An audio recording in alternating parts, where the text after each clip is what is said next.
Alors, pour réaliser ce porte-monnaie clic-clac, en fait, moi, j'ai pris un kit de pommes, cannelle et patchichi.com. Donc, ils sont sur les salons, mais ils ont aussi un site internet. Donc, tout est fourni.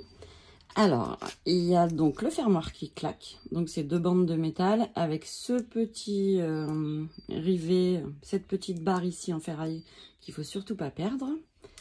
Et il va vous falloir un morceau de tissu en enduit pour le modèle que j'ai choisi. Vous pouvez choisir du cuir. Comme c'est un modèle non doublé, choisissez plutôt un tissu avec un bel envers. Hein. Et donc on va découper un rectangle de 11 cm de large par 25 cm de hauteur. Une fois que vous avez découpé ce rectangle, ici, vous allez venir à chaque extrémité, à 5 cm du haut, faire un petit repère ici et ici sur 7 mm. Donc c'est là où il y aura un petit coup de ciseau à donner après. Donc vous faites ça en haut et de l'autre côté également. Donc à 5 cm du haut, on vient donner un petit repère, on vient mettre un petit repère au crayon sur 7 mm. Je vais couper ce repère au ciseau. Donc je fais une petite entaille.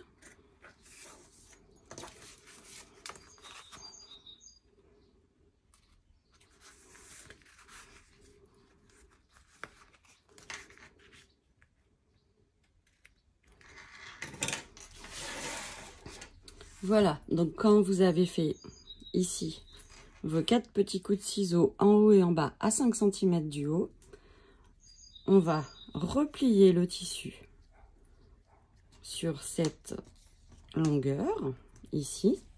En fait, c'est comme si on repliait la valeur d'une marge de couture. On viendra piquer ici tout le long et on fait ça à chaque extrémité.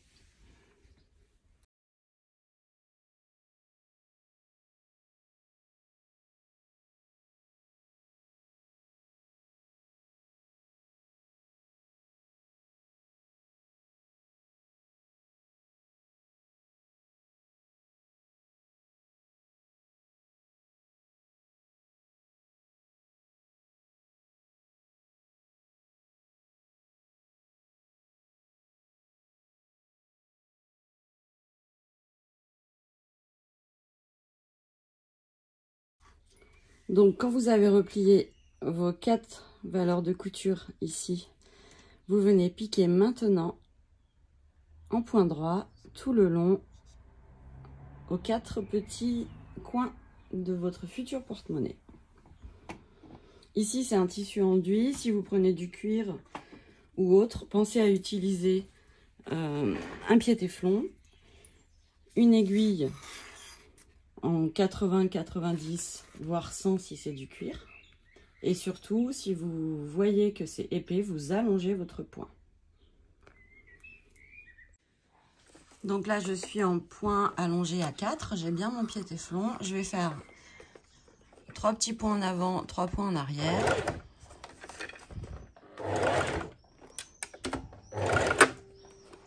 Et je viens jusqu'ici, jusqu'à l'angle.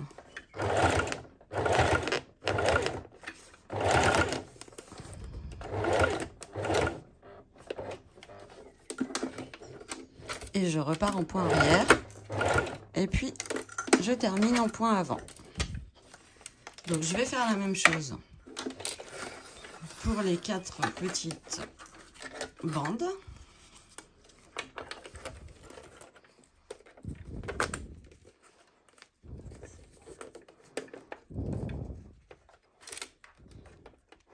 Donc si c'est un tissu qui accroche un petit peu, vous commencez pas vraiment tout de suite au début, vous laissez 1 mm de dégagement et vous vous aidez juste un tout petit peu en tirant le tissu vers l'arrière.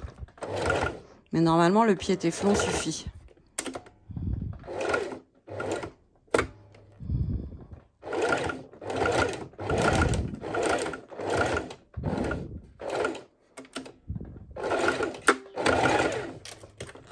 On termine par un point arrière.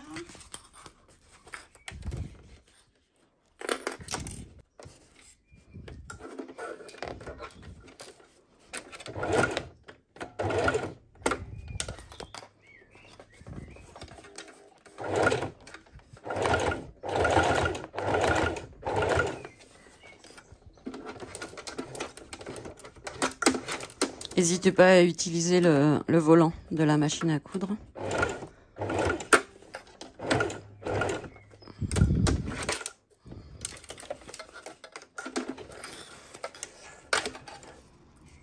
Donc je fais mon 4e petit repli.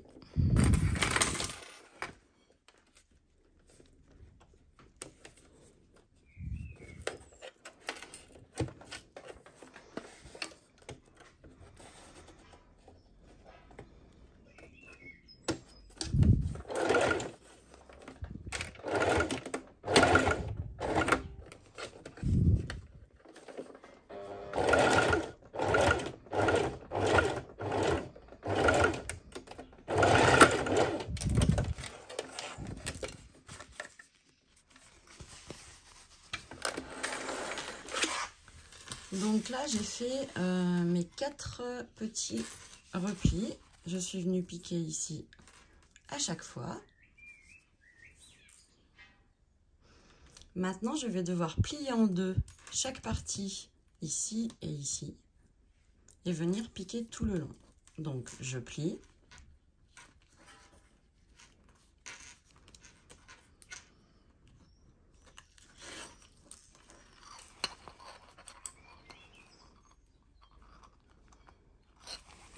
Donc vous obtenez ceci, vous repliez en deux tissus envers contre envers. On fait la même chose de l'autre côté. On vient plier en deux tissus envers contre envers, bien au ras du petit décroché qui est ici.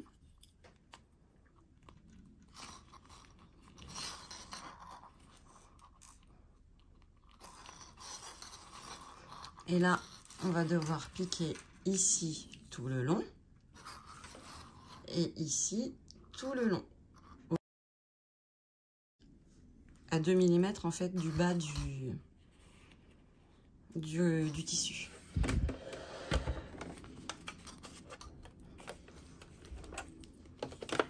Donc là, on a encore des épaisseurs. Donc surtout, vous n'hésitez pas à allonger votre point. On commence et on termine par un point avant-arrière.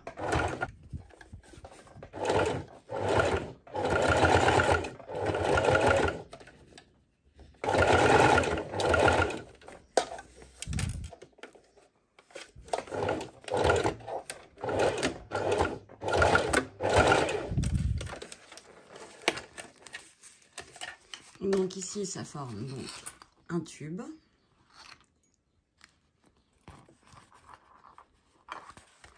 Et on va venir faire la même chose de l'autre côté.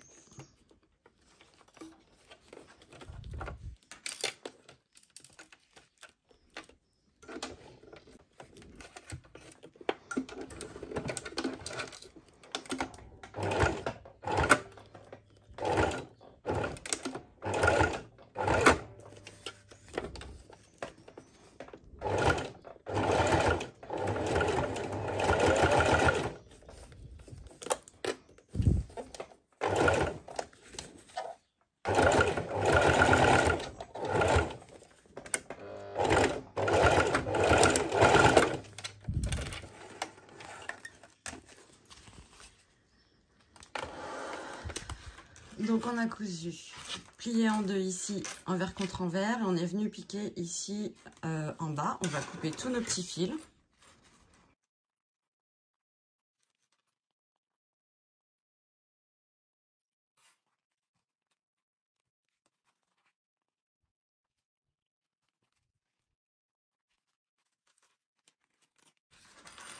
Vous obtenez donc ceci.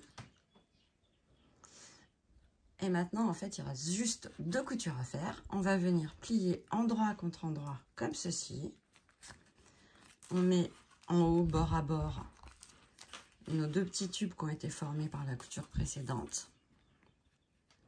Donc, on va pas les toucher, mais moi, je les accroche pour pas qu'ils bougent.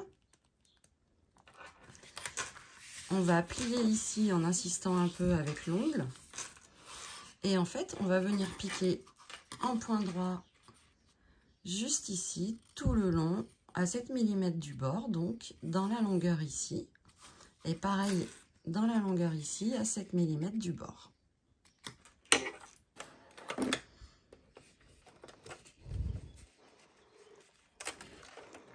Donc vous placez bien votre pied au début de la petite encoche. On commence et on termine par des points avant-arrière.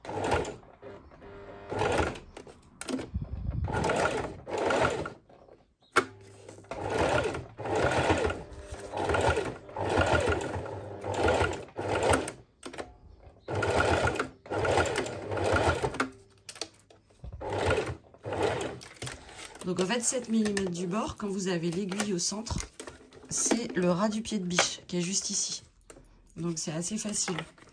Donc la première couture est ici et je fais la deuxième couture à 7 mm du bord, donc au ras du pied de biche, toujours avant-arrière. Et on va jusqu'à l'intersection ici.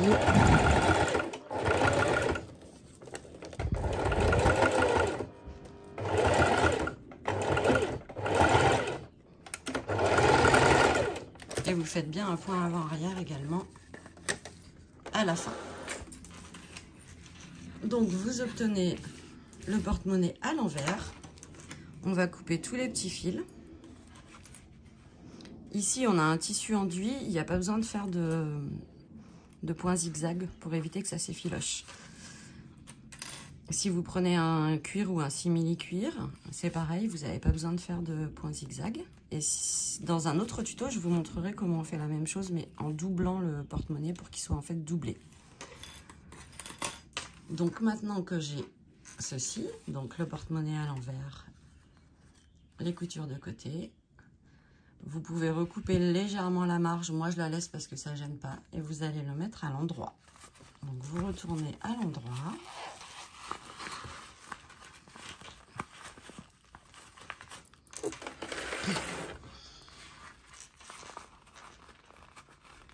Vous venez bien avec votre doigt pousser l'angle. Si le doigt ne suffit pas, vous prenez une baguette chinoise. Si vous prenez la pointe de votre ciseau, vous faites très attention de ne pas pousser trop fort.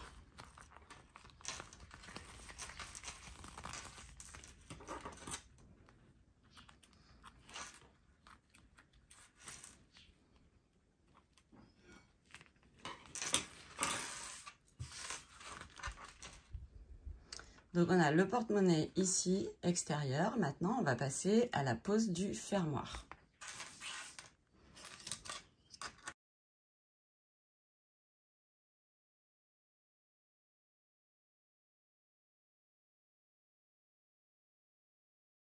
Vous avez donc cette petite barre. Elle va permettre de verrouiller, de fermer définitivement le clic-clac. Parce que là, on peut l'ouvrir et heureusement, on peut l'ouvrir pour l'enfiler. Donc, je vais venir enfiler mon fermoir clic-clac. À l'intérieur, ici, des deux tubes que j'ai créés.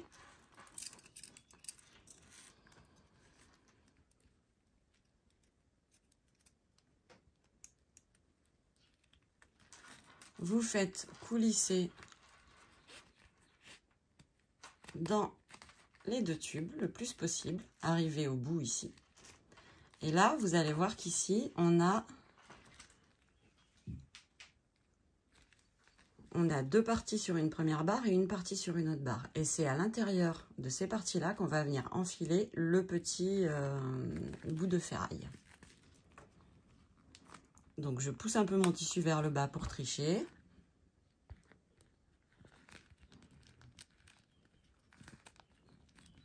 Vous devez voir ou entendre un clip. En fait, ça doit bien venir l'un dans l'autre. Les trois doivent être alignés ici.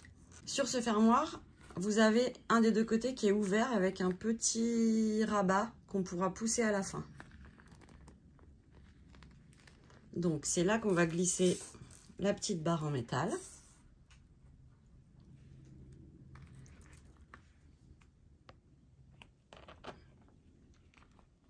Donc, vous voyez le côté fermé en haut. Et en bas, j'ai le côté qui est ouvert avec le petit arrondi que je vais pouvoir replier pour emprisonner en fait la barre. Donc, j'installe la petite barre en fer à l'intérieur. Je la fais glisser, glisser, glisser. Donc, elle passe dans les 3 morceaux qui sont ici. Et ensuite, je vais replier ce petit morceau qui est là. Je vais le replier pour condamner en fait la sortie et pour que la barre ne s'en aille pas. Donc la barre ne peut plus sortir ici. Vous voyez.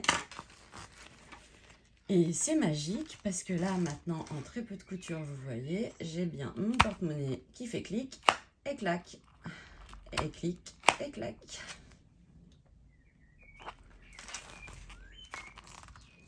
Voilà, j'espère que ce tuto vous a plu. Si vous cherchez des kits comme celui-ci, vous pouvez les trouver sur pomme-cannelle-et-pas-de-chichi.com. Et n'oubliez pas que vous pouvez réaliser aussi la même chose pour un étui à lunettes. Il suffit d'allonger la longueur ici. Vous allongez et vous pouvez vous en servir d'un étui à lunettes.